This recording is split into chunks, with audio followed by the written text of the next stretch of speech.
व्यवस्था सुचारू रूप से चलाने में मदद मिलेगी। और दूसरी तरफ ये गाड़ी निकल चुकी है, ये गाड़ी काठेवाड़ी से निकली है, विद्या प्रतिष्ठान की तरफ जाएगी। विवेक भी हमारे साथ मौजूद है। विवेक, मुझे लगता है थोड़ी ही देर में ये काफिला आप जहां पर मौजूद है वहां की तरफ अप्रोच करेगा।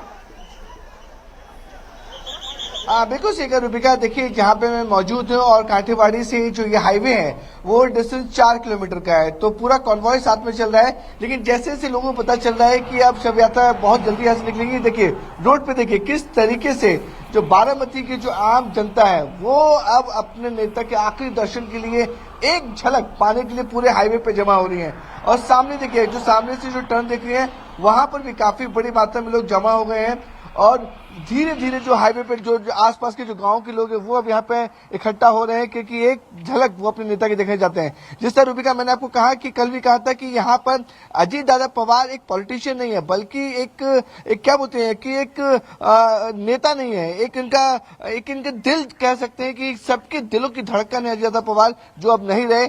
ऐसी वजह से देखिए चप्पे चप्पे पर उनकी एक झलक पाने की जो लोग हैं वो इकट्ठा हो रहे हैं। हालांकि कांटेबाड़ी से जो उनकी शव यात्रा निकली है यहाँ तक आने में मुझे लगता है कि 5 से 10 मिनट और लग सकता है, क्योंकि जितने वीआईपी हैं, अभी मैंने कुछ देर पहले देखा कि राज ठाकरे यहीं से गुजरे, कांग्रेस के बड़े नेता यहाँ से गुजरे, तो तमाम जितने बड़े नेता है वो इसी जगह से गुजरते हुए सीधे विद्या प्रतिष्ठान जा रहे हैं, जहाँ पर अजीत दादा पवार जी का अंतिम संस्कार होगा। तो अब देखिए किसी भी क्षण पर, किसी भी समय पर जो है उनकी जो शव यात्रा है वो यहाँ से क्रॉस होगी। और यहाँ से कम जो डिस्टेंस है विद्या प्रतिष्ठान का वो 5 किलोमीटर का है। तो माना जा रहा है कि जिस समय मैंने आपको बताया था कि 10:30 के आसपास या 11:45 के आसपास उनके शव, जो अजीत दादा पवार का शव है वो विद्या प्रतिष्ठान पहुंचेगा। 11 बजे जो शेड्यूल टाइमिंग है उसके हिसाब से उनका अंतिम संस्कार यहाँ शुरू होगा। देखिए किस तरीके से जो पुलिस की गाड़ियां हैं, भीड़ है और जो पब्लिक है वो धीरे धीरे यहाँ पर बढ़ती चली आ रही है।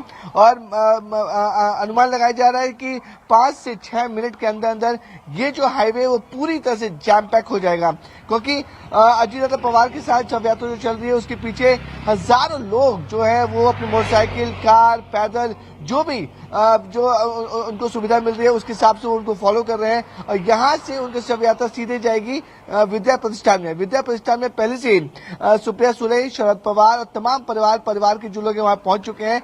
और जो शव यात्रा निकल रही है उसमें आपने भी बताया और तस्वीरों में भी देखा कि किस तरीके से उस शव यात्रा की वैन पर अजीत दादा पवार की पत्नी सुनेत्रा पवार जो राज्यसभा सांसद हैं, उनके दोनों बेटे जय पवार और पार्थ पवार, वो दोनों बेटे काफी ज्यादा इमोशनल हैं, क्योंकि सुबह ही हमने देखा पार्थ पवार अपने आप को कंट्रोल नहीं कर पा रहे थे। जैसे वो सब ग्रह से अपने पिता को उन्होंने अपने पिता की बॉडी उठाकर जब वो शव वाहिनी में रख रहे तो बहुत ही चीख कर रो रहे थे। तो ये एक साफ तौर पर दिखा रहा था कि दुख है और बहुत बड़ा दुख है ये, ना कि पवार फैमिली के लिए बल्कि पूरे बारामती की जो लाखों की जनता है उनके लिए। उनके साफ तौर पर कहना है कि एक ऐसा नेता चला गया है जिससे वो कभी भी किसी समय जाकर डायरेक्टली बात कर सकते थे, डायरेक्टली अपनी प्रॉब्लम कह सकते थे। और वो प्रॉब्लम रूबिका ऐसा नहीं कि कोई नेता बोले कि हाँ हम कर देंगे, ठीक हो जाएगा। वो प्रॉब्लम जो होती थी ऑन स्पॉट होती थी, ऑन स्पॉट ठीक की जाती थी। चाहे वो एडमिशन की बात हो, या फिर वो पानी की बात हो कि क्राइसिस हो रहे हैं, या फिर फैमिली की कोई बात हो, वो ऑन स्पॉट जिससे लोग पूरे प्रॉब्लम को सॉल्व करते थे।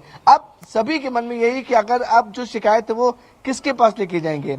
अजीत दादा पवार नहीं है जो हमेशा यहाँ पे रहते थे। मुंबई में सिर्फ और सिर्फ उनका दफ्तर माना जाए कि उनके मुंबई में दफ्तर था, उनका सरकारी बंगला था, लेकिन उनके दिल जो है हमेशा अजीत दादा पवार का बारामती में बसता था।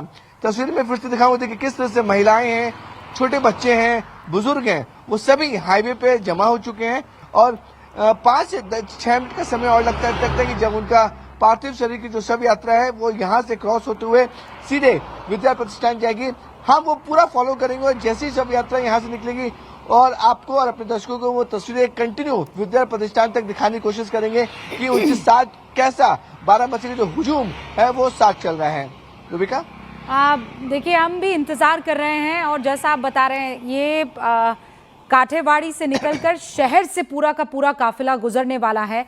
राजकीय सम्मान के साथ जब अंतिम विदाई दी जा रही थी तब भाई और पुत्र दोनों ने सर पर हाथ सलूट के रूप में रखा और अपने पिता को, अपने भाई को, और बीच में आपको सुनेत्रा पवार दिखाई दे रही है, अपने पति को भावभीनी श्रद्धांजलि देते हुए विदा किया। और ये विदा भी ऐसा किया कि शायद दिल को कभी सुकून नहीं मिल पाएगा, क्योंकि किसी ने सपने में नहीं सोचा था कि इस तरीके की खबर सुननी पड़ेगी। अकस्मात था ये, मतलब इतना ऐसा अचानक हुआ कि किसी को इस बात पर यकीन ही नहीं हुआ। अभी इस वक्त आप इस बात को समझिए कि पूरा का पूरा बारामती ऐसा लग रहा है जैसे जख्मी हो, किसी ने उनके ऊपर खंजर से वार कर दिया हो। बारामती में कल 8:45 पर जो विमान हादसा हुआ, पूरे बारामती में यह खबर फैल गई थी, क्योंकि सबको पता था कि अगर कोई विमान चार्टर्ड प्लेन आ रहा है तो इसका मतलब भाऊ आ रहे हैं, दादा आ रहे हैं। सबको पता था कि ये दादा का प्लेन है। बारामती अगर कोई आता है तो ज्यादा से ज्यादा तो वो दादा हैं, क्योंकि भाई सेंटर के काम दीदी संभालती हैं और बड़े पवार संभालते हैं, लेकिन जब बारामती का काम होता है तो अजीत दादा पवार संभालते हैं। और अब स्टेज पर उन तमाम लोगों को बिठाया जा रहा है जो शरद परिवार और अजीत पवार परिवार का अहम हिस्सा है।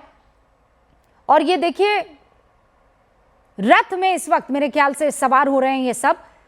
जैसा हमने आपको बताया था कि एम्बुलेंस है, अब यहां से रथ में पार्थिव शरीर को रखा जाएगा और फिर ये धीरे धीरे रथ जो है आगे की तरफ बढ़ेगा। हमको ये लगा था कि जो एम्बुलेंस है उसी से, लेकिन ये व्यवस्था अब दूसरी है, आप समझिए इस बात को। अरुण भी वहां पर मौजूद है जहां पर अंतिम संस्कार होगा विद्या प्रतिष्ठान में। 10:30 बजे के आसपास ये कहा जा रहा है कि वहां पर ये काफिला पहुंच जाएगा। अरुण, इस वक्त वहां पर कौन कौन पहुंच चुके हैं? और साथ में ये हम तस्वीरें दिखा रहे हैं जहां पर रथ में अब पार्थिव शरीर को रखा जाएगा ताकि पूरा बारामती अंतिम दर्शन कर सके अजीत दादा पवार के।